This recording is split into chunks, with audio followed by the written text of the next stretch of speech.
Hi, I'm Marcus. And I'm Nick. And we are Working Class Nerds. We're the podcast that gives you no information about your favorite information. Today is Thursday, January 24th, 2019. You can find this I Still Sound Like Complete Shit podcast on Google Podcasts, Buzzsprout, Apple Podcasts, and Stitcher. You can find me on Twitter. I am at MarcusB814. And I am at Nick Vern. That's NickVern. This week's episode, we welcome back Nezzir to the show. We're going to discuss how gearing has changed SWTOR post 5.10. As always, thanks for coming back to the show, and what have you been up to? Hey guys, appreciate you having me back on. I love being here. I think last time we talked, I was kind of taking a little bit of a break from SWTOR and doing a little bit of Neverwinter.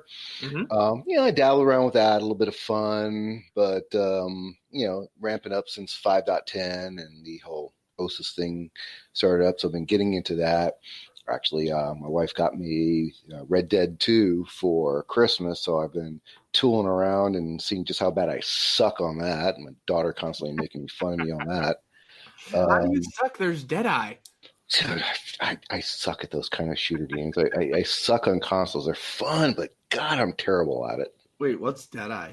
So it's it's an ability you have where you basically pause the world, or it goes into super duper slow-mo, then you can choose your targets.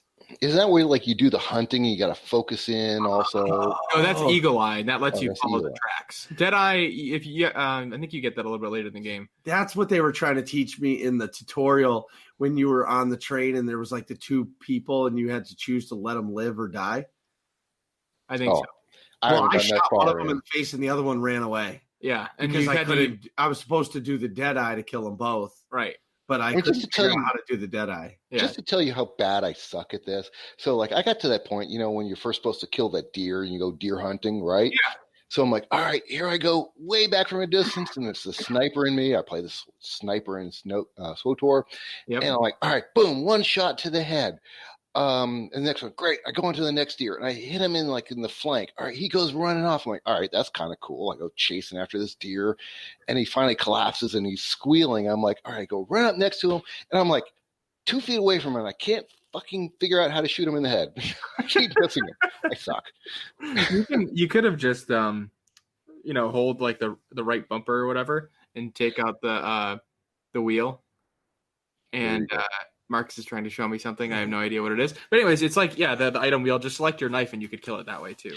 Great. I can hit him from 100 meters away, but I can't hit him from 2 feet away. I suck.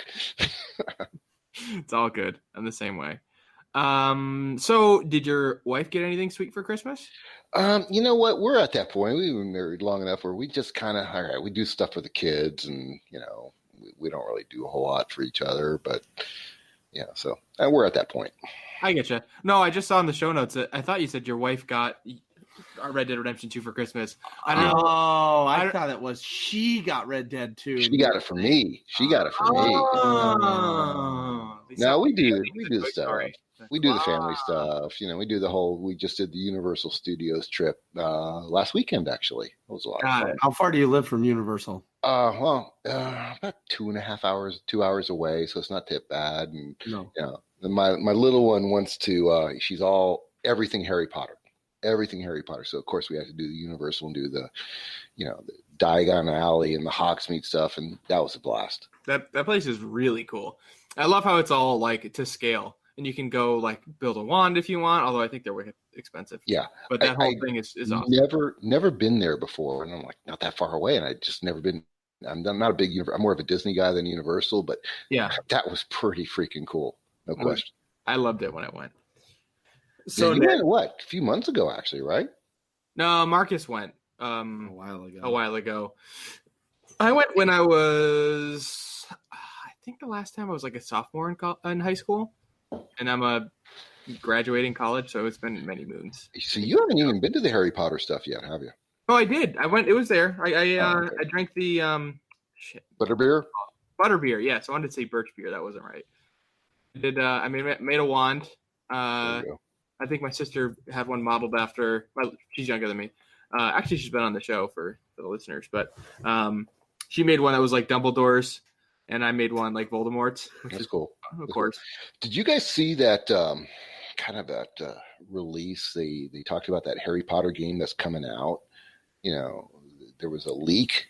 Did you see that a few months ago? Yes. Was it an MMO or was it a first? I'm not sure, but I think there's got to be an MMO element to it. I think it was like a create your own wizard thing. I forgot the time frame, but it was like either pre or post Harry Potter, so it wasn't super related. That could be pretty huge in the gaming business. It seems like it's going to be awesome. Yeah. Isn't it a mobile game? No. This was like a console PC.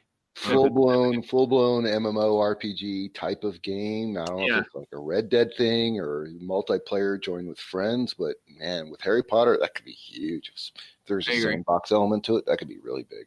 I agree. So Nick, now I haven't talked to you at all. Well, yeah. I'll get to that. Yeah. Well, no, it's not even. Well, past your little wasted meltdown. We'll talk about that later. But no, what have you been up to?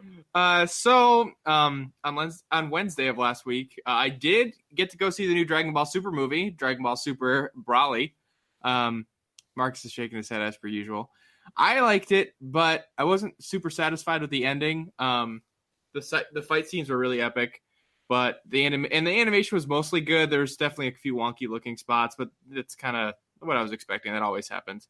Some of the scenes where the CGI was incorporated with the actual like hand drawn animation, I thought they did that much better than they have in previous Dragon Ball Super movies, which is pretty cool. It was definitely less cheesy than I've seen them do before. Like sometimes when they use the CGI, it looks stupid. So all in all, if you like Dragon Ball Super or Dragon Ball, I would definitely go see it, but otherwise it's not really like a standalone kind of movie. Like I don't think either of you two would really like it unless you're into Dragon Ball. It's a little after my time. I was never a big Dragon Ball Z guy. Yeah. I mean, if you came over and you were like, dude, we got to watch this, I would totally watch it. Right. But I'd make fun of it the whole time. I'd almost make it like a drinking game. Right. How many times they could power up in one episode, I'd be wasted by 10 minutes in. But yeah, but I can understand, the excitement of seeing it. Yeah. Wait, was it English or Japanese with subtitles? This was English. All right. I told you last episode. I got it confused. So all of the episodes haven't come, but the movie is here in English. Right. So yeah. So I watched all the episodes as they came out, which were in Japanese with English subtitles, which honestly is not that bad. It's pretty cool. And then, the English dub of the show has not caught up to that spot yet, but the movie's out now. So I don't know how that works, but I see. Anyways, in terms of video games, I haven't done a whole lot, but I did play Super Smash Bros. Ultimate with Joey, the same friend I went to the movies with. We went 1v1 and just spun the random character wheel a gazillion times. So we both picked random characters, which was pretty awesome. You're a different person each time. I had a lot of fun. It's fun to figure out the move set as you're playing. We just do 3 stock or something, so you have 3 lives. So you can fall off 3 times. I think I only won 30% of the time, so Joey's definitely better than me. But it was really fun. I should definitely bring that over and make Marcus play with me or something. I would totally play that. If I had gotten here earlier, I should have done that today. I also, because I was all pumped up about the movie and there was a GameStop next door, I went and splurged on a new game. I bought Dragon Ball Fighter Z for the Switch, which is the Street Fighter version of Dragon Ball. It's a Street Fighter style game. They have it on all the systems. Yeah.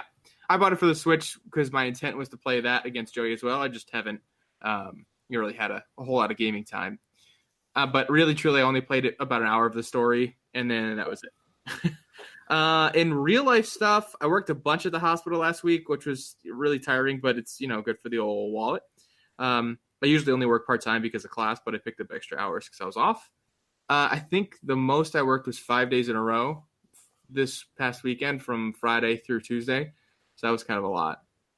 And then school started yesterday, so my video game time has gone, it's probably cut to 5% of what it was of the past month. And as we alluded to earlier, I'm a giant or huge Patriots fan, I should say, and they're going to the Super Bowl. Super Bowl! Super Bowl! I'm sure. Man, you guys lucked into that with that one offside penalty against the Chiefs on the interception. Well, we've gotten screwed by some lucky things in the past too. So, I still can't forgive that freaking ice ball with the Raiders game. Where Raiders should have gone to Super Bowl that one year. Are you a Raiders fan? Well, I grew up as a Raiders fan. Now I'm a Jaguars fan. Oh, okay, that's fair. Well, I'm sorry about that. The Snow Bowl in the Tuck rule, but it's a real rule. Yeah, I know. They just happened to call it for the first time ever in the history of the NFL on that game. I know. So, still chapped about that. So I'm super pumped about the Super Bowl, right? And admittedly, I had several beers, Treehouse beers, so they're 16 ounces and like 7 to 8% alcohol. And I'm pumped about the Super Bowl. So in the group chat with me, my dad, Marcus, and a couple of our friends we were doing DraftKings with, I'm like, all pumped up, Super Bowl. And Marcus is like, oh, there was a game on. I just beat Draxus in hard mode. I don't even know they were playing. And I'm like, fuck you. I don't know what I got disproportionately angry, admittedly. Yeah, but you were nice about it. You were like, look I love you, man, but go fuck yourself. Sincerely.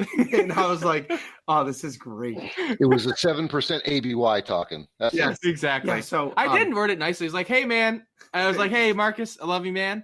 But go fuck yourself.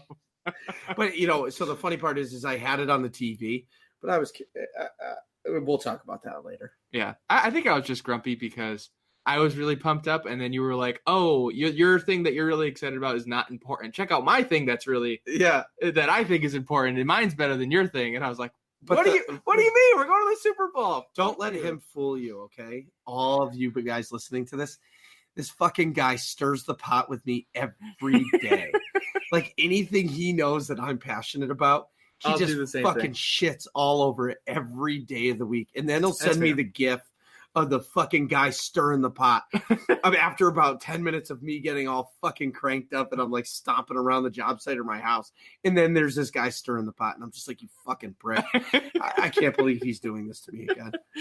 Yeah, I'm guilty of that. So it was fair that I got it. I got some in return. Yeah, so I was like grumpy that evening into the next morning a little bit, and then I realized I was just being an idiot. And then I got super busy, so Marcus and I haven't talked that much. That's what we were alluding to. So, Marcus, what have you been up to? So after our last, it started, I think it started a couple days before the live episode. Yeah. But I got hit by a ton of bricks by sickness and the flu. I don't think it was the flu. I do, but maybe towards the end I had the flu, because the last 4 days, I went to bed in a hoodie and I was still shivering. Yeah, you have the flu, and then I was just sweating it out, and it was awesome. I woke up one morning, and it was like midnight, and I was just a fucking puddle of wet, and I was just like, all right, I'm gonna go take a shower, and I take a shower, and I feel a little better, and I get back into bed, and I sleep. Did you ever take Tylenol? Nope. Or ibuprofen or anything? Nope. Anyway, but I still went to work. Like shit. Yeah. Oh yeah, I still sound like shit. So I still went to work. Yep. Every fucking day. Came home, still played with the kid until the kid. Who now also has the flu. No. She's tough as nails. She's good. But anyway, so that's pretty much been what's going on. Yeah. And a side note, there's a show on Disney XD called Star Wars Droid Tales, which one morning, I decided to put it on. Yeah. And Julia my daughter was like, it was morning. And she's like, what's this, Daddy? And I was like, this is the best show ever. And she's like, really? And she's like, who's that guy? I was like, Darth Vader. She's like, who's that guy? I was like, the Emperor. Now she fucking loves the Emperor. She tells me he's fresh. Wait, is that the old Droid Tales repeat from the ones from 20 years ago? Or is this something new? It's new animation, right? It's new animation. But they could have recycled the yeah, this is their second season. About this. I don't know. But anyways, I think it's called the Yoda Chronicles. But anyway, so there's Ghost, Force Ghost, Obi-Wan. Anyways, so I asked her what she wanted for her birthday, which just passed, and she turned 3. Yep. She told me she wanted a Stormtrooper and Darth Vader. So they live in the Barbie dream house with all of her Barbies now, and it's fucking great. And I just feel like a winner as a dad. Yeah. Anyways, at work, I tried to bridge the gap with her birthday present. I got her astronaut Barbie. Oh, that Barbie's next to her bed. I saw. Anyway, so at work, cabinets, tables. But I've honestly, I demoed a kitchen. I'm just sick of being sick. Like, I go to work and I like do the best I can, but I feel like dog shit. Yeah. But I will say, I haven't listened to a podcast in 2 weeks. You've been just all Audible? Audible. Yeah. No, one book. Oh, which one? I keep forgetting the name of it. How Star Wars Conquered the Universe by Chris Taylor. Huh. It's fucking 20 hours. Oh, nice. It's a 20-hour book. It basically talks to you about like the whole history of Star Wars, like how it came and all the problems that they had. Like, I didn't know this. Like, George Lucas, created Star Wars, but he didn't, like, he had so much help with the original series, like the original trilogy. Yeah. And I think that's why it was so good, where like the prequels, it was all George Lucas. He had no outside help. Right. And I still like episode 1. But a lot of people don't. But anyway, so. Yeah, I think it had good spots. But I'm going to finish it tomorrow. There's only like 40 minutes left. So I'll be catching up on all of the podcasts. Nice. As Nick stole my thunder and brought up Draxus, Death Star Troopers went hard mode. And let me tell you something. We've been working on Draxus, which is the second boss of Dread Fortress, and we fucking murdered him. Fuck that, Commander. I was, certain parts of the fight where like he tells like his minions to come attack. Yeah. But you hear it so much. Like, it's like one of those things that like it just starts to, it's like a poke. Somebody pokes you. Oh, does that bother you? Does that bother you? Does that bother you? You know what I mean? And you keep getting poked. And eventually you're like, fucking shut up. Right. Well, that's basically like I heard the same thing over and over. Lauren, that she healed for us as a sub, and she has it on her Twitch stream, and she like cut the clip of the 7-minute fight so like I can watch the whole fight of our win, which is pretty sweet. So this Sunday we're going back, and hopefully we can kill Grobfuck. Who's that? The next boss. Yeah. I've been doing OSIS, but as you know, and I've alluded to, I think it's the dumbest fucking thing on the planet. Or they have to go to different spots. Oh my God. It got even worse because like I went with Rube and we did some dailies, and it was super decent, but super decent. Super decent. Anyway, but like he's like, do you have this heroic? And I was like, no. He's like, oh, we have to fast travel to the other side of the map and come back in order to do this one heroic. I'm like, this is so stupid. So why are you even doing the heroics? What do you gain by doing the heroics? The Masterwork Crystal. Right. No, you yeah, don't. you from the weekly. No, yeah, if you do that's not the heroics. That's the I don't do no. I don't do the heroics. I just do the dailies. But you have to get all of the dailies in order to get dailies. And doing heroic doesn't even get you a daily. So you got to do the 10 dailies, and then you got to do the world boss to get that extra crystal. Correct. Don't get me started on that. Well, anyway, so we'll get into that more. Anyways, so I've been doing that, but really I've been sitting in front of a dummy on my ship and doing star parse and practicing my rotation, trying to get better so I can do more DPS against all the bosses. This past Friday, now mind you, I'm super sick and I didn't talk much, but the AIE Guild had an officer meeting, kind of just welcoming 2019, and it was good to get together and like hear what their plans were for the guild, and what like we've worked on all year to try to get ready. More on that as the year goes on. Mm-hmm.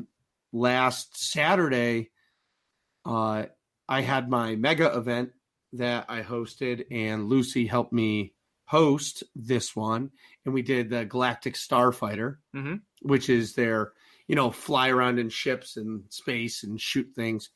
And Max did like, I don't know, I would say he probably did like a 40-minute like training course, like where nobody shot each other, because like now you can make like private matches, almost like what you could used to be able to do in like Call of Duty and stuff. Mm-hmm. Anyways, so we did that and we trained and kind of learned. Man, like flying in Battlefield or something like that is so much fucking easier than this. Yeah. I will probably never play it again. Did you ever do GSF before? No. I did like once. I sucked at that. It was so bad. Well, I think it comes down to what Nezzir and I were talking about when you went upstairs before the show, is like the engine. There's limitations with that older engine because it's a 6-year-old game, but it could be like a 10 to 12-year-old engine they're working with. You know what I mean? No, it would be completely fine, but you have to hit E in order to target an enemy. That's annoying. Well, I don't understand why they don't allow joystick support. Remember the old X-Wing versus TIE Fighter? That was an awesome game. Yeah. But it was great having that joystick. It would be cool if I played that on the PC with my dad. I could barely play. He would basically play for me. I don't even remember what a joystick is. Yeah, I think it was like chintzy. Thinking back now, that was like a cheap plastic one that it was probably like the Radio Shack brand one. But it like had like a trigger, like a thumb button on the top, and then off sort of like to the side. Yeah. I think GSF would be kind of cool, a lot better if you had the joystick at least. But I don't know why they don't make the joystick support. Doesn't make sense to me. I agree. So, as I move on, I pre-ordered Anthem, the Legion Edition. Wait, you mean the Legion of Dawn edition? Yes. That comes with the complete set of Legion of Dawn armor packs, which are 4 of them, the legendary weapon, the Javelin gear attachment, and the digital soundtrack. Brought to you by BioWare. So I bought it because I support BioWare. I want SWTOR to last, even if I play Anthem 2 times, which there's like an 85.5% chance that's going to happen. That percentage goes up to 100 if Marcus buys the I'm not the guidebook. Yeah, I'm not buying any guidebooks. Which thank you for the Red Dead Redemption one, because you played that twice, and I got the guidebook that you bought for yourself. And you stole my map. And your map. I definitely stole that. Yeah, that's hanging in my room right now. So anyway, I pre-ordered it because I am really excited for it, and I think I'm really gonna give it a go. Wait, that means you're gonna play 4 times? Maybe. No, I honestly just might not play SWTOR for a little while. Wow. Other than Sunday nights. I think you should give Anthem like a real try. Because I enjoyed Destiny. But the problem with Destiny was I got into a point where there was like 4,750 enemies in one room. Yeah. And you're all alone and you're playing the story. Yeah. And I run out of fucking bullets and no enemy is dropping ammunition. Right. So what the fuck are you supposed to do? Right. So I wiped 10,000 times and I finally said, this is fucking stupid. Right. What am I supposed to do? Yeah. I guess. All right, so we're going to have to do an Anthem episode then. Oh, no, I plan on it for sure. 100%. Anyways, I'm really excited, and the reason why I'm talking about this is because I'm super excited for this, which means Nick is super excited. Hell yeah. Next episode, it's going to be a full AIE Guild episode. We're going to have Max, Seema, Tetsemi, and Dan Kinia, and Dan Kinia is the guild master for Elder Scrolls Online. We're going to be talking about the guild and how awesome it is and how we want you to come play with us. Speaking of that, do me a favor. Go to aie-guild.org. Check out the site. See what games we play. Get our Discord information and jump in and say, hey. Then once you see how awesome we are, because you will, you ask for an invite. We're going to love to have you. I mean, if they let me in, they'll let whomever in. Right, exactly. So in SWTOR news, they dropped some patch notes, and they were kind of funny about some other stuff, and yeah, whatever. Nothing crazy. They still haven't fixed the gearing with the set bonus. So I have 2 or 3 252 pieces of gear, and I still can't wear them because there's no set bonus on them. So it's pointless to wear it. So I'm just going to let that sit and stew until later when Nezzir goes crazy. Yeah. From the development tracker, they're just talking about the PTS refresh number 3 on January 24th. That's coming. They're just fixing. Today. Oh, yeah. So it came today. So they're basically just fixing the instance bosses and some other stuff. But Nick, you want to read this little note from Eric Musco? Sure. Starting where? Hooray for sneaking or after? Look where I'm highlighting. Scroll down. Okay. Oh, got it. Yep. So this popped up, and I kind of think it's funny that it's happening because I don't really understand how that can happen, but go. So Eric says, hey, folks, Quick heads up for the Master Mode Raiders out there. The 3 achievements tied to Master Mode Gods from the Machine are not tracking properly. When completed, they will show as being earned until you relog.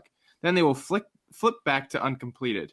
It impacts the following achievements: defeating Isaacs in 8-player, defeating Isaacs in 16-player, Doom's Delay, the time run achievement.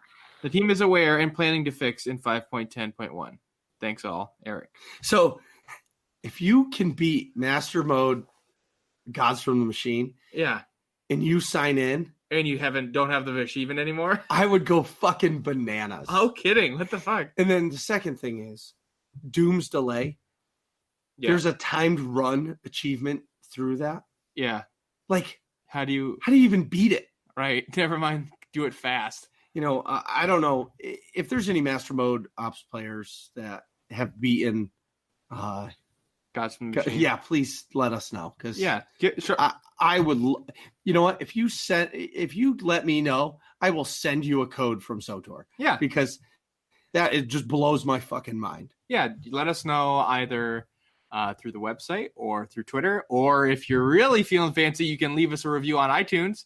Just got to be 5 stars. You can say whatever, and this goes out to anybody, not just Master Mode people, but you can leave us any review you want. You can say whatever you want. As long as it's 5 stars, it's an open platform. Say whatever you want. Toss 5 stars on there for working class nerds, and you can say whatever you want, and maybe we'll read them if they're pretty interesting.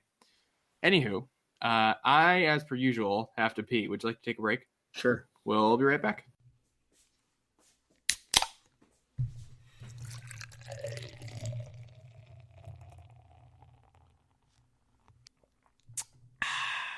Are you ready?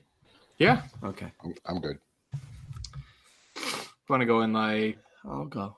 5-ish. I'm just breathing because I don't want to cough during this. Just make sure you cough into your elbow, like in the video.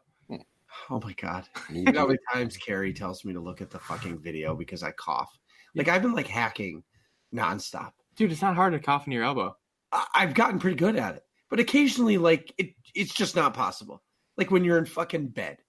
Yeah. And you got to cough. I cough into my fucking pillow. Right. I can't. What am I going to do? Cough into my elbow? I tried once and I elbowed Carrie in the face. All right? I'm not doing that again. And we're back. So today we're discussing 5.10 gearing. Has it changed the way we play SWTOR? And also, I'd like to discuss some Anthem stuff. Some Mortal Kombat. Finish him. Mortal Kombat 11. And maybe even our ideas for improving SWTOR going forward. But first, 5.10. So let's start with the good. Looks like Marcus and Nezzir have some notes in here. So the first thing I'll say for the good, and this is, I really enjoyed this story. I've done it on the Republic side and the Imp side, and I've done the Loyalist side of it. So I have not done a SWTOR side. Yep. But I enjoyed it plenty. So it's a good story. Yep. It's like Nick, you failed us, man. Where's the soundboard? The good, the bad, the ugly. Wah, wah, wah. We need it, man. Because 5.10 definitely has its good, the bad, and the ugly of it. Yeah, Mr. Damn it. I just took a film class on this. Clint Eastwood? No, Leone's the Ennio Morricone. Yeah, I forgot the composer for those movies. Ennio Morricone. I think you're right. Yeah. So 5.10 definitely does have its good and its bad and its ugly. And I think, like Marco was just saying, like the story's kind of cool. But what was really weird was, thank God I did the Imp side first, because it makes more sense to do it. You got to do the Imperial side first and then the Republic side. I agree. Because otherwise it's like, wait, what? Malgus is back? Wait, what? It would lose a lot of its, impact. If you don't do the Imperial side first. Right. Yeah, and it is. You were right, by the way. It is Ennio Morricone. I wonder what the percentage of mains, if there's more mains on the Imperial side or on the pub side. Next time we have something Remember the DVL? Remember the DVL we did a couple years ago? Yeah, the light side one. The light side one. Because the light side is the correct side. It's not true. But that's the other side is the light side one. But I'm I'm an Imperial Marauder that fights for the light. That's why I have light side Jason. Yeah, but there was more people playing imp side, but doing it like choosing all the light sided choices. But still, I think they showed like years ago they did like the classes, and I think it was always the imp side always had the higher percentage of players, even though a lot of people played the imp side, but they did light side choices. Sure. Oh, okay, that makes sense. See, So I just go dark side all the time. Yeah, even when you like Marcus, when you do like a pub side or imp side character, you're still choosing light sided choices. Correct. That's why the light side tends to win on that. Because but more players play side. But more players play imp side because come on, how cool is it to shoot lightning versus freaking pebbles? I agree. Feel the force flow through you. All right, so let's talk about what are the good things. So Nick, Marcus, what do you guys like about 5.10? Well, I just said the story. Okay. Yeah, and the planet is beautiful. Planet's beautiful. And those are my big two. The planet's beautiful and Malachus is back. I think. Okay, so you spend an hour going through the story, hour and a half, 2 hours, whatever, going through the story. Story's done. Yeah. Right. And Planet, to be sure, it is gorgeous work. Those guys did a phenomenal job. Okay, Great. What's left to be on the good side for you guys? Chirp, chirp, chirp, chirp, chirp, chirp. All right, so let me tell you what I think is really good about it. I think they really make a good headway because, as you guys know, I've played a bunch of MMOs over the years. Right. I actually really think the way they did from a gear standpoint, they time gate their gear. I think what they were trying to do is they were trying to make it to where you get your gear, but it takes you time. Like you can only get so many masterwork crystals a week doing the dailies, doing the the weekly or whatever the hell that the world boss is on the weekly, right? Yep. Mm-hmm. Okay, so you can only get so many, and then you can turn in 500 unassembled and then 1,000 unassembled. So for 1,500 unassembled components, like I only had like 4,000 or 5,000 saved up, so it didn't last very long. But I know some people that had 40,000 unassembled components saved up. But so you can only spend so many a week. So what they did is they created to where it's gated, meaning you can only get so many pieces a week. Correct. Right. All right. And it's so RNG to get them. Yeah. So it's actually kind of smart. So in 1 week you might only get 2 pieces of gear, maybe. All right, and that's about it. So think about it. You do the math. It's going to take you basically 2 months to get a character. Who did you guys have on the other week? Was it Zen that had already had a person in all 258 max level gear? Yeah. I don't know how the hell he did that. Well, he basically what he did is he did multiple tunes and then Legacy smuggled all of the gear on over to one character. So he did 5 characters worth of stuff to gear up one tune. Right. Right. But the average, I'm a filthy casual, right? So I only got limited, aren't we all, right? So I only got a certain amount of period. So the best I can do is 2 pieces a week. God, I don't know who it was. Maybe it was Brian I heard talking about. It's like, I'm lucky if I get 1 crystal a week. It's going to take you 1 piece every 2 weeks. Come on. All right. So great. It gates the gear. So it takes you minimum or maximum, whatever, 2 months to get a piece of gear at 252. And then how long will it take you to upgrade that to 258? Right. Months more. So they're smart in terms of they keep you on, they keep the hamsters turning on the wheel.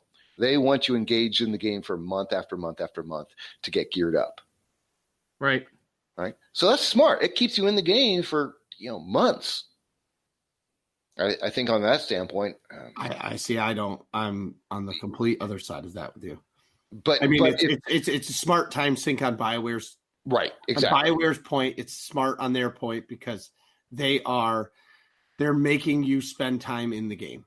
I had friends. You can't just get it. But here's the thing: is what they should have done, in my true opinion, is. And see, you're putting this in the good. I don't think this is the good. This is the bad.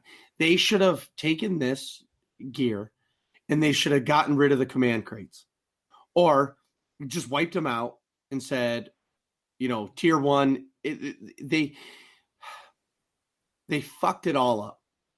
Now the command crates mean nothing. So if Nick is a level 72, we're just going to make him go to OSIS. Right, and do the dailies. To get his gear for the next 8 weeks. And there's no point in him worrying about grinding command levels because it doesn't matter. Right, and yeah, I can just do that. I think I put that in the ugly category because you're right. I agree with you. Makes conquest. So business standpoint, from a business standpoint, it makes sense, and it really is good from a business standpoint because look, what drives people in MMOs to begin with, customization. It's the gear grind. It's a leveling up, getting better gear. I was talking to a friend at work today. Actually, he was talking about Diablo 3. And he was like, why do you go through all the levels? Why is all the gear grind? So with SWTOR, it's that gear grind. The people that are hardcore dedicated, they love the game. They really like being in that Star Wars world. They got to get the gear. And it's going to take them freaking months to get the gear. So from a business standpoint, it actually makes a lot of sense. Well, you're right. It makes a lot of sense because on February 22nd, Anthem comes out.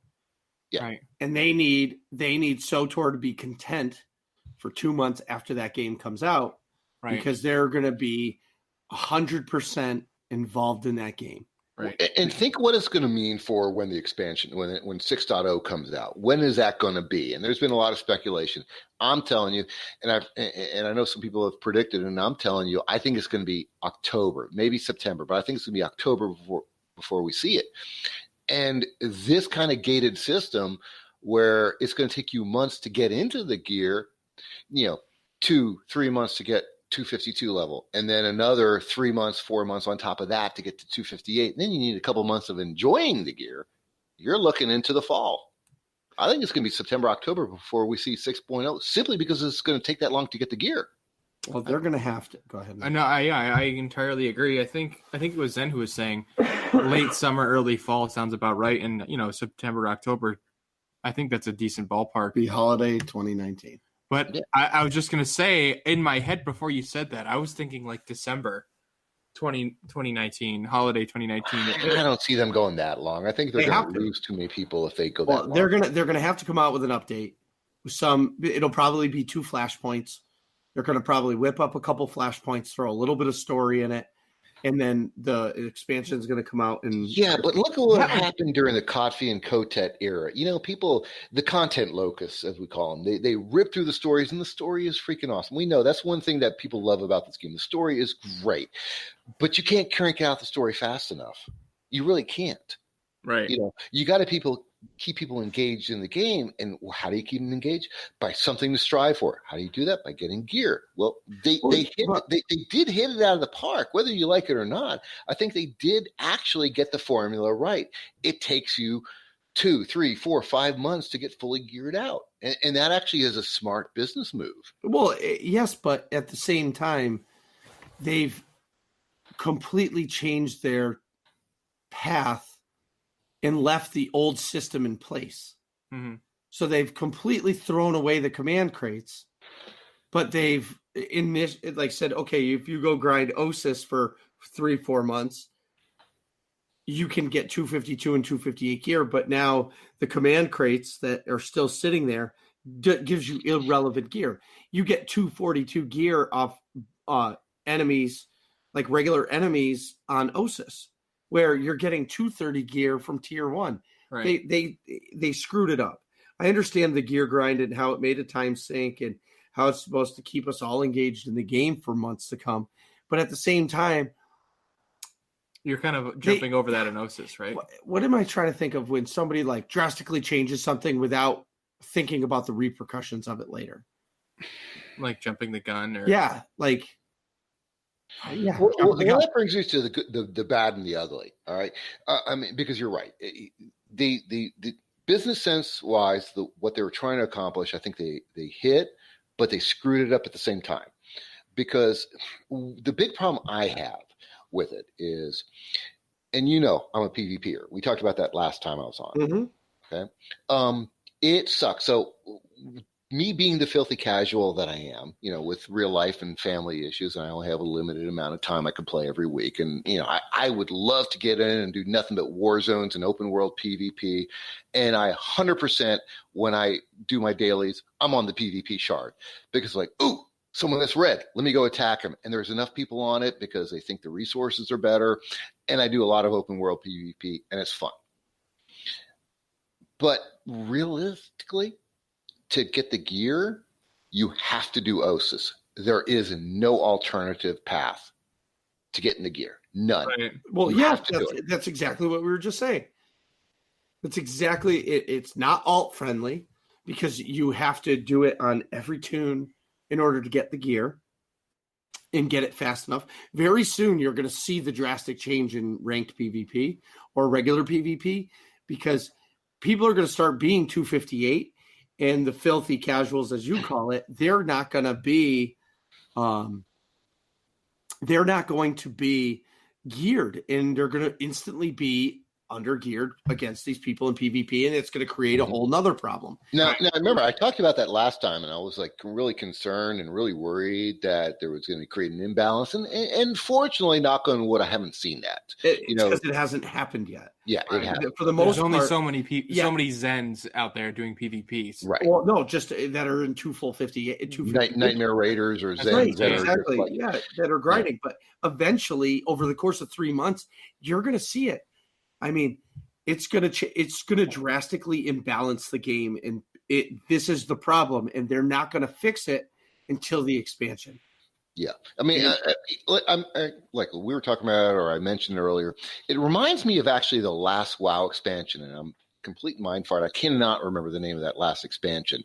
Battle for Azeroth. No, before that one. The Panda one? No, after that. It's they went back to Legion. Outland. Legion, that was it. Okay, so they had this system in play where you had to get your weapon, and this idea of creating an artifact level weapon. And it was a really cool concept. It's like you get to power up and level up your weapon.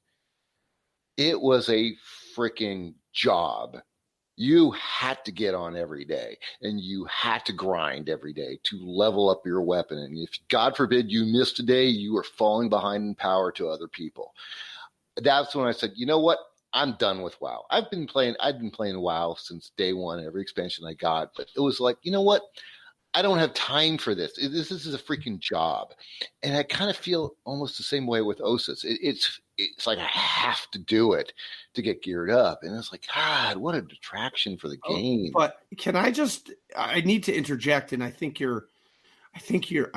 understand what you're trying to say, but I also disagree with you because in WoW, gear really matters. Because, there's they constantly come out with new raids. They're constantly their PvP. It really is. Their PvP is very competitive. So in WoW, I say gear matters a lot in WoW. It does. Where in Star Wars, it does not. But in WoW, you can get PvP gear. Well, you can't here. Well, that's coming back. I think. Well, yeah, when 6.0 comes back, great, fantastic. But right now in 5.10, in this iteration of SWTOR, right, gear does matter because when you have the two people in 258, and I think I did an analysis when it was at 248 was the max versus 242, and it was something like about an 8% difference in stat wise between the two level. Right, and if you were in 242 going up against with 248, they were going to own you.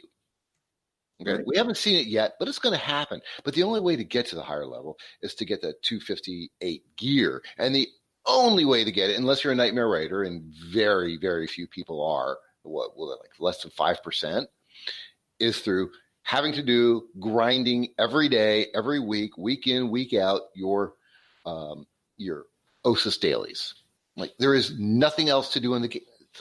What about the rest of the game? Who's that guy you guys had in, that developer from Legends of Aria? Derek Brinkman. Yes. Right. I really loved that episode. I really liked listening to what the guy was saying about it. It really intrigued me about that game because the whole concept of a sandbox. Yeah, a sandbox not only in geographical area that you can go, but a sandbox in terms of like market and stuff too. I thought anything really you cool. want to do, you want to craft shit. You want to sit there and set up a shop and just be a miner to craft stuff, just to hang out because the world is cool. We were talking about like Harry Potter and Universal, and like, dude, I went to Universal. I'm not a big Universal fan because I'm too freaking old to enjoy all these high-speed roller coasters, man. I'm gonna come out of there with a massive headache and my neck's hurting. No way, I love that shit. Yeah, I'm too old for that shit. But dude, that Harry Potter stuff was cool just to hang out the whole freaking day there. Well, you know, wouldn't it be cool for people to just hang out in Star Wars land? You know, that's awesome. That's part of the draw for me into SWTOR is just like hang out in a new Star Wars universe that I haven't seen before in the movies or anything. Right, but we don't really get that sandbox element. Not really in SWTOR. We really don't. See, I completely disagree. When you play the class stories, you travel the entire planet. Right. Oh, the class stories are cool. But actually just hanging out and doing stuff like whether it's crafting. It's not that, but it's not that type of game. Right. It's not Star Wars Galaxies. It's not Ultima Online. It's not Legends of Aria. Star Wars could it be? But could it be? No, it's not. Why not? It's not intended to be that game. Right. Yeah. You know, I'm not saying that the next Star Wars game won't be that, but this game is not that. This game is a traditional tab target MMO with awesome story content. I love MMOs, but why can't you have a system where and let's be honest, I think everyone will agree the crafting system is woefully inadequate, is way antiquated. I think everyone will agree with that. Yeah, but wait, so we're getting off topic here. So what you're saying is you want Star Wars The Old Republic, a 7-year-old game, to revamp what they are and make it so you can set up a blacksmith shop and you can forge lightsaber hilts for guys like me and Nick to walk in and buy. That actually could be cool. Well, they have the capability of doing that. Yeah, they have something similar to that in the GTN now. Well, you just can't craft a hilt or something. Right, maybe you can. Yeah, but you can buy that stuff. But okay, so I'm going to play your game. So now I'm taking this 7-year-old game, and they're going to sink. How much do you think that costs to put that into the game? Yeah. Honestly, I don't think it would be. I mean, look, I'm not a developer. I'm not a programmer. I'm not a computer guy. Hey, we're all just. If they revamped for certain features, expansion level features, and crafting needs a real big facelift. It really does. We know that it'll come. Yeah, it'll come. But if they did it to where maybe you can have an alternate path to some good gear. Maybe not every single slot, but certain pieces, whether it's your weapon or a relic or something like that, to where, okay, you need to craft something that I need to go farm an asteroid in GSF and then go kill some extra number of people in PvP to be able to get this drop or get this gear piece that I can craft this one piece that can make this unique item that you can't get anywhere else. And then it could be a stronghold decoration, something, you know. But again, okay, so but everything you just said is easily done by doing a mission. What you're saying is you want them to put in elements of owning a store, and you stand in a store like Ultima Online or Legends of Aria, and you're banging a piece of metal for 8 hours, clicking the left mouse button, and you're forging a sword. That's what you were saying originally, and now what you're saying is you want them to make missions to go get something special. Well, they've done that in the past. If you do the HK51 quest, that's a long quest of little things just like that, where you have to walk around a map and that keeps you dig up parts. And that keeps people engaged because that gives you something more to do in the game. Whereas in the current 5.10, all you have right now to really progress, you have to do OSIS, and the rest of the game, frankly, is ignored. But it really is. The rest of the game is ignored. If everyone's in there is doing OSIS and nothing but OSIS. No, I agree with you. But in your past sentences, you were saying how great that is because it's good for business because it's a time sink. Right. But it also the downside is it creates some people. There's a certain percentage of it are going to be burned down. Like this is all there is to the game. There's nothing but this in the game. Okay. Well, what I'm saying is they true. need to expand it. Look, I like the fact that they're gating the gear, that you can't just walk in and a week later be fully maxed out in gear. I like that. I think that's a brilliant move on their part. I really do. But why does it have to be gated to just one area of the game? Right. So let me clarify if I will. So what you're saying is you'd like to see, you could get 252 gear through the dailies or whatever, the upgraded gear tier through the dailies in Ossus, but maybe you could have that opportunity if you're already at the max tier in Conquest on other planets too, or something like that. Yeah, exactly. And Marcus, you said it yourself. They screwed up the Conquest system. Now what? Conquest, what's it worth? Wait. Let's back up. Yeah. It's not Conquest, the command crate. Sorry, that's what I meant. I meant command. And I'm going to tell you right now, Conquest is the greatest thing they've ever done. Oh, yeah, I agree. And they can expand it. They should expand it to make it worthwhile because the command crate is a great system, and I really liked what they did with the command crates. I liked that. I thought that was great. And in 5.10, they just fucked it up because now it's worthless. Right. That's what you were saying. Well, that's what I said. But what you were. They still can re-enter. I'm still trying to understand. Why do they have to? Because why? It goes back to what I was saying. With Ossus is the only path right now. There are no alternative paths. Well, correct. And that's what we were saying. But what I'm trying to understand is, because I'm trying to take everything that you've said. So what is it that you want from SWTOR? Do you want them to change the game so it's an Ultima Online where I can be a blacksmith and I'm here to forge kyber crystals and make lightsabers? Or do you want them to continue with what they're doing and make time sinks so there's only one way to get gear, but it has to take a little while to get it so that it gives everybody a fair shot to get it? Or are you saying that you want the command crates back and you should be able to get the best in slot gear through the command crates? Okay, so first and foremost, I think everyone can agree what makes BioWare great and what makes this a fantastic game and makes us all really in love with this game is they really get the story. Yeah. Right? Okay. So first and foremost, that can't change. That is the best. And they are fantastic at that. Yeah. And they need to continue on that. But because we are all content locusts, we just devour the content the minute it comes out. It's boom, done. They need to keep people engaged in the game long term. The concept of what they're doing in 5.10 makes sense, meaning you need to find systems in place to keep people in the game, keep them on the hamster wheel for months at a time rather than 1 week at a time.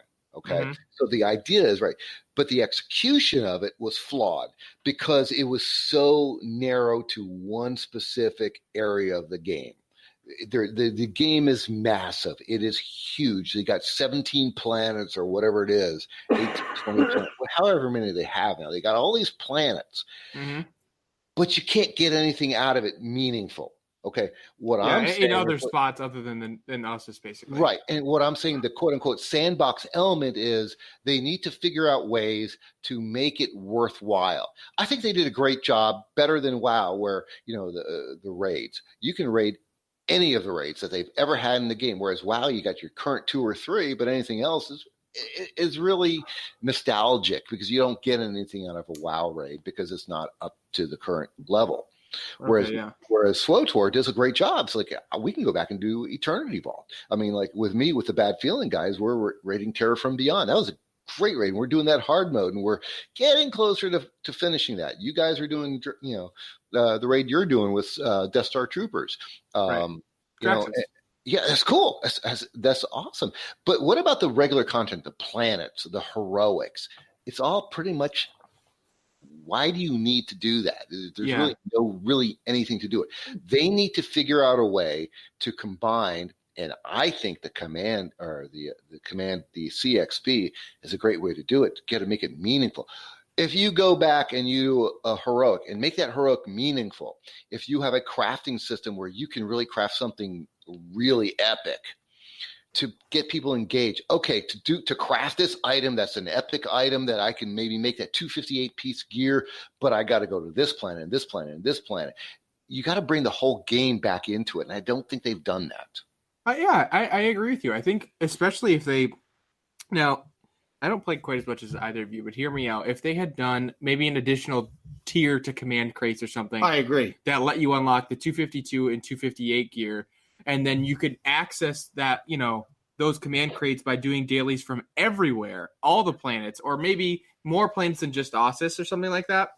That would have been a good idea, because then it expands that gives you more of a sandbox feel that you're talking about, Nezzir, to do, so you get more from the wider universe of the game, and you're not just clustered in this one planet all the time. but they've done this before on other planets. Oricon was the same way. They gave you the Dread Masters, the Dread House, and Dread Fortress, but it was also a grind on Oricon. You had to grind the shit out of that planet. So Right. It was the same thing. When they gave us expansions, they still you had to grind those expansions. Mekeb, you had to grind Mekeb.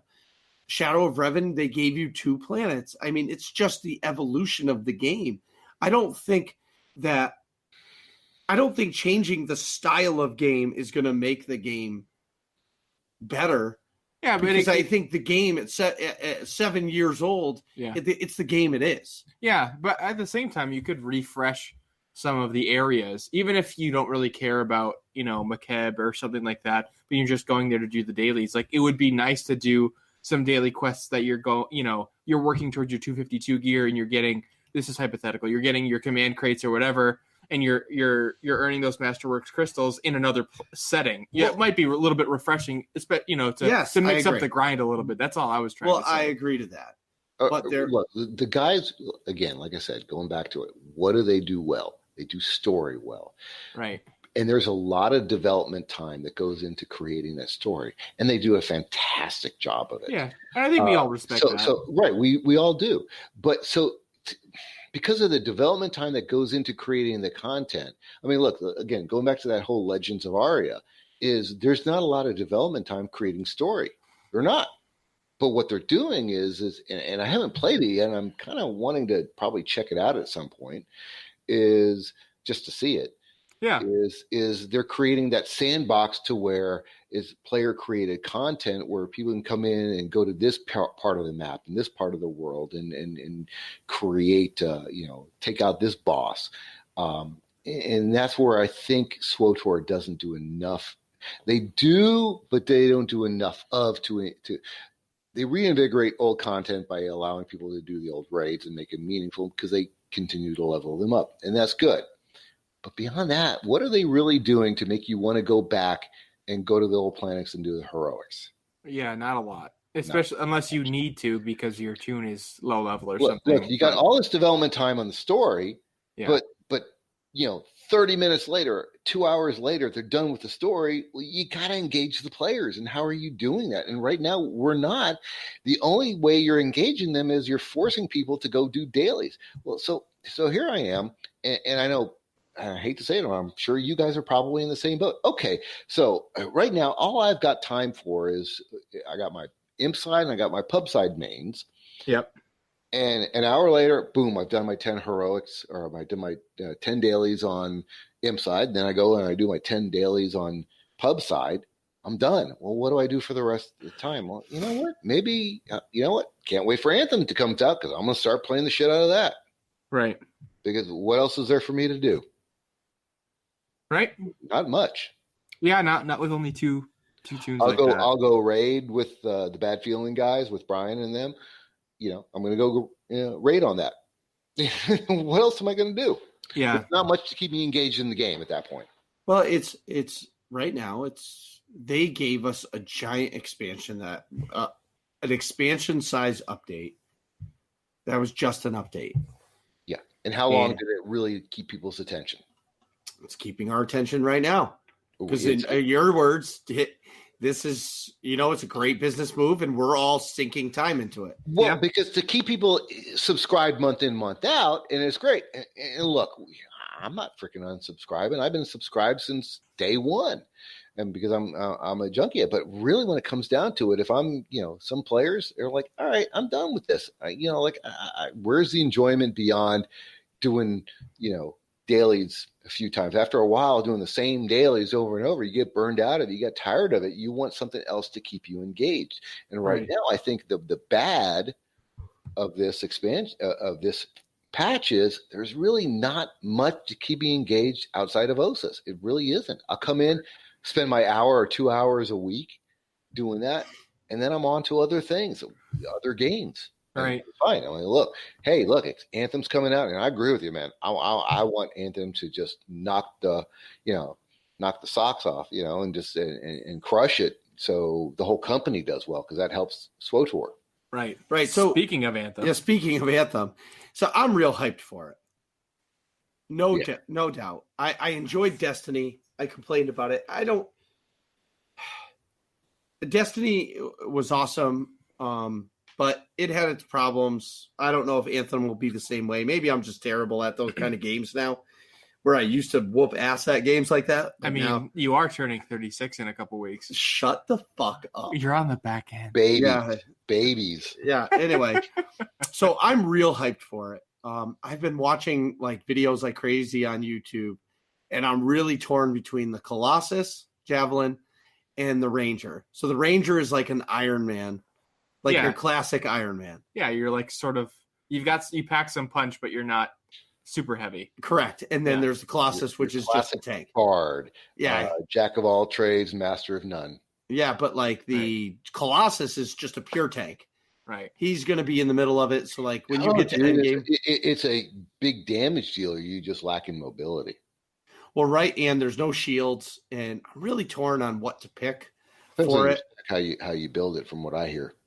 Well, but you still have to pick like the amount of time that I'm going to be able to play it, and that's the hardest part. If I literally stop playing SWTOR for except on ops nights, if you stop for a month, I think you'd love Anthem. Right. Well, no. Even if I played 2 nights a week Anthem and 2 nights a week SWTOR, I would love Anthem. Yeah. But the problem is next week when you talk on the AIE stuff, you need to talk about it. We need to set up an AIE guild on Anthem. That'll be phenomenal. Well, I think the way AIE works is we have a Nomads channel. Right. And when that Nomads channel starts to grow so much and they're talking about one thing, and then Nick jumps in and it's like, hey guys, do you guys play Super Smash Brothers? And then nobody actually sees it because there's 100,000 messages about Anthem. Right. Then they just make an Anthem and then they'll make an Anthem channel. But I understand why they do it, because you don't want 10,000 channels and all of the channels are just dead. Because nobody's actually playing the game, but they created the channel. So I understand that. Right. There was a huge Destiny following. I think the channel's still there, but the following died off. Yeah, of course. Yeah. Because there were so many problems with it, and it's hard to keep people engaged in a game like that. Yeah, where you're just shooting right. Where Anthem, I think, will probably be just Anthem like it. I don't think so. I think Anthem being a third-person shooter with you have abilities and you have different weapons. You're not just using like one or two. You can change guns in Destiny, but I think Anthem's a lot more of a dynamic game, because you can jump around and it's more of sandboxy from what I've seen. You know what I mean? You can jetpack around different areas. So how cross-platform is it? I mean, like Xbox, Marcus, I think you said you're doing PS4? No, PC. Yeah, Marcus is all PC all the time. I'm more of a PS4 guy, mainly because I hit on this before the show a little bit, but I have a tough time playing on my PC just because I do all my schoolwork on it. So it's like that's my work thing, and then my PS4 is my but then play again, thing. If you plugged in your laptop and you sat and played like on a couch, yeah, it's more like the space, like where my PC is, like my workspace. Platform or no? I do not know if it's not cross-platform. I don't think they've said anything about being cross-platform between Xbox and PlayStation. No. I have not seen anything on that yet, but I would not be surprised if they made it that later. I know a lot of games are doing that. I don't remember which one. So Marcus, you just need to get the Xbox. That's all there is to it, man. Well, I'm an Xbox guy. The Xbox is my favorite controller. How about this? I have a PlayStation 4 Pro that's sitting on like the table and it's not even plugged in. Yeah, I thought you wanted to sell it. You hate that controller. Well, I fucking hate the PlayStation. So why don't you sell it to me? I have money now. You can take it. I don't fucking need that thing. I'll go to the ATM and buy it off you tonight when we leave. The thing is, for Xbox, dude. No, get on. No way. See, okay, I understand where you're saying this, Okay. But there's no fucking way an Xbox One X is going to do to Anthem what my computer will make that game look like. Right. That's true. 100%.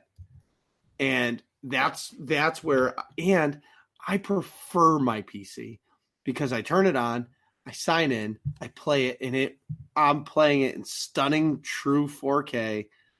It's 60 frames a second. Beautiful. Yeah, and beauty. And there's nothing a console can allow me to use. Right.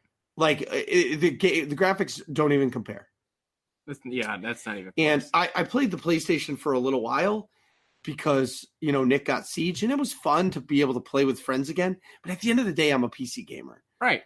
And, in my man shed, I'm sure I'll have a console. Yeah. But really, truly, I'm not going to even need it because my PC is going to be right next to my TV.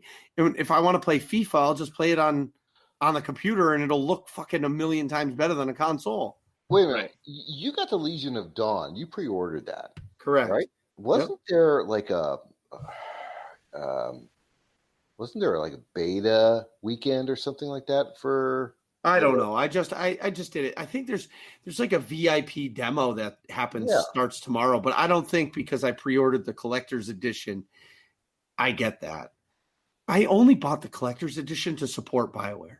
I don't actually fucking care about a collector's edition, but I'm in a financial place in my life where you can splurge. I can spend an extra $20 to support a studio that I want to stick around because of the game I really like. Right. I didn't do it for Anthem. I did it for SWTOR. Because if Anthem does well, SWTOR does well. SWTOR does well another year. Because they're going to say, okay, we just made $30 million on Anthem. Right. We can take $2 million of it and make the expansion great. And hopefully we can make $5 million back from it. Right. Because, the coming year is going to be big for Star Wars. It's the closing of the original trilogy, Skywalker Saga. Right. You're getting another live action show. 2. The Mandalorian. Oh, 2. There's 2. And I think they're finishing the Clone Wars. It's going to be a big Star Wars year. Yeah, hold on. So you're getting the Mandalorian. What's the second live action movie? The one a prequel from Rogue One, Cassian Andor. Diego Luna, the actor, plays Cassian in Rogue One. So it's a prequel TV show based around him. Oh. Yeah, but I don't think that's 2020. I don't think that's coming out this year. Well, still. Probably. Maybe. I don't know. Maybe. I don't know. I don't know the time frame of it, but that is coming out. I think that's going to be a Disney Now exclusive show. Disney Plus, yeah. Or whatever it's called. Whatever the hell it's called. Right. So, but my point is this year's going to be big for Star Wars itself. Mm-hmm. And I think that's why, when whoever said it, Kathleen Kennedy said, or whoever said it was going to be a huge year for SWTOR. I think this is the all or none year for them. Right. Because let's face it, the game's getting older. And if they don't generate more players, that stick around, how many more years are they going to keep the game going? Look, as long as it's making money, and I think SWTOR has settled into a core group, a core fan base that's going to play it. And it's like, as long as it's not losing money and it's making some revenue, they'll keep it around for years. They have to. Because they need a Star Wars game. Yeah, until they get another grade A, AAA rated game that can take its place. I mean, they shut down Star Wars Galaxies simply because SWTOR was coming out. They're going to keep SWTOR around until they get the next great AAA game, A+ rated game. Yeah, AAA MMORPG. AAA MMO, yeah. There'll never be another Star Wars MMORPG. Yeah, there will. So. Absolutely, there will. No, because look, what is Anthem? Think about what kind of game is Anthem? It's the next generation. It's a third-person shooter, but it's really an MMO. Well, yeah, but that's not a traditional MMO. There's never going to be another game. The old school Trinity tank, DPS healer hybrid, type of game. No, that's probably not gone. But the MMO genre, the perpetual game, it's coming. So there's going to be another SWTOR game that's that MMO, whether it's an RPG or a shooter. It's coming. It's only a matter of time. Yeah. I'm looking forward to it. So something that I am super hyped for I might even be more hyped for this than Anthem. Yeah. Is the new Mortal Kombat 11. Wait, the new what? I haven't heard about it. What's going on? So what's that game about? What kind of? I remember the old, arcade Mortal Kombat. What's this one about? It's the same shit. It's the same shit. Yeah. So it's the same thing. It's a 2D. Well, no, this is It's 3D now. Yeah, but you're fighting in a 2D plane. Correct. You know what I mean? Yeah. So what I'm excited for. So Mortal Kombat 10 was their last iteration. I enjoyed it. I played the story. I didn't play much else, but what I like about it is it's a great second game. Yeah. So you can put it on and play a little bit. And you can do 2 or 3 fights through your story, class story, just through your story, or you can, go in, just play against me and versus Nick a couple matches, and then I got my fix. I'm not cheating on SWTOR. I'll go play SWTOR. Yeah, that was Siege for me for a while. Exactly. So is it a 2D or a 3D game? Well, it's 3D, but the graphics are 3D, but you're fighting in 2 dimensions. Right, side by side. It's side scrolling. It's like a Street Fighter type game, but the characters are literally 3D. But, so when you're fighting, is it like that third party, like in the arcade game, or is it inside? Yes. You're getting a side profile of both fighters. Yeah. Okay. So, Basically. talking arcades, when I was a kid, I would go to the arcade in Mortal Kombat 2, and I would have a quarter, and I would stand at that machine and beat every single fucking person that would go against me. I would be Melina, and I would just annihilate everybody. And she had this fatality where she just sucked in your whole body and then spit out your bones. And That's people were awesome. just mortified that I just fucking denied. Because when I first went there, my mom would give me, let's say 4 quarters or 10 quarters, whatever. Yeah. And I would go and I'd fucking lose them all and it'd drive me crazy. Yeah. So then that's the only game I would play. And then I just became like the king. But it kind of is bringing me back to your nostalgia. Right. Bit. The hard part about Mortal Kombat is, if I had Street Fighter, like, and my kid was playing with her Barbies downstairs, like, I could play Street Fighter and she'd be like, oh, whatever. It's just some people kicking each other. Right. Yeah. But Mortal Kombat, like, there's not a chance that there's not a chance I can do that. You know what I mean? Because even some of the special moves are like the X-ray moves or MK10 or I watched some of the videos. Like, it's fucking crazy what they're doing in this. Yeah. Like I think one of the specials I saw in like a trailer for MK11, it's like somebody gets like shot in the head and like you get the X-ray through their like brain or something, and then like they're still fighting. It's like, how does that even happen? I think it's not even a fatality. Yeah. I just think they have to go above and beyond. It's like every Mortal Kombat just has to be above and beyond. More brutal than the last one. Yeah, and they just keep doing it. I don't know how they keep doing it. But again, Mortal Kombat coming out with Mortal Kombat 10 almost revitalized. Yeah, that's the right word. Yeah, like it brought back the fighting genre, because for years you were getting Street Fighters and like who the fuck actually plays Street Fighter anymore? Yeah, like who played the other Mortal Kombats? Like Mortal Kombat's 1 and 2 or whatever, but like 3, 4, whatever through 9. At least I wasn't aware of them. Like I know of the classic originals. Yeah, I played on like the Super Nintendo at my neighbor's house after school before my parents got home. Me and him would go to war. Right. With the Scorpion and the Frost guy whose name I forgot. Sub-Zero, thank you. Right. It's going to be a great second game. That comes out in April. Oh, you know what I was just thinking? I bet they have it at PAX. I bet they do too. I bet that's one of the big games they have at PAX. We'll be playing it for sure. No, because if you think... Didn't you say you're going to PAX East or something? We are. Like that? Yep. We're all the days. Yeah, we're going Friday, Saturday, and Sunday. Well, yeah. There's Thursday. We're not going Thursday, but... Hey, we're hoping to get press passes, and then we can go full. The passes will be free, but right. Hopefully, PAX is listening to us, and they give us press passes because we'll do tons of interviews and cover it, and probably do an entire episode just on PAX. I never did much of the Mortal Kombat. I was more a Soul Calibur guy. Well, Soul Calibur's great. Soul Calibur's cool. They came out with a new one, but that's what I'm trying to say. It's like a year or two ago when Mortal Kombat came back. All of a sudden, Soul Calibur was coming out, the new Soul Calibur 6, the new Tekken came out. Yep. I heard they were making another King of the Fighters, but I think it got canned because whatever. Budget stuff. Yeah. So you know how Soul Calibur and I think Tekken you can do it, in the newer Tekkens you can do it too. You can like turn into like a third dimension. Yes. Yeah, like Mortal Kombat, traditionally you cannot do that. It's just like you're just in the plane of like the screen, basically. I think you can move now. I think it like pushes you all around the map because on really? Mortal Kombat, like the if there's a flag sitting on the ground, yeah, you can. I know you can pick that up. Yeah, but like you're constantly moving in a circle. I don't think you can. Oh, you do move in a circle. Yes, but it stays side view. Right. But you can move in that circle. Oh, okay. See, I haven't played in a long time. Anyway, back at the ranch. What are you guys talking about in here? Find out next episode of Working Class Nerds.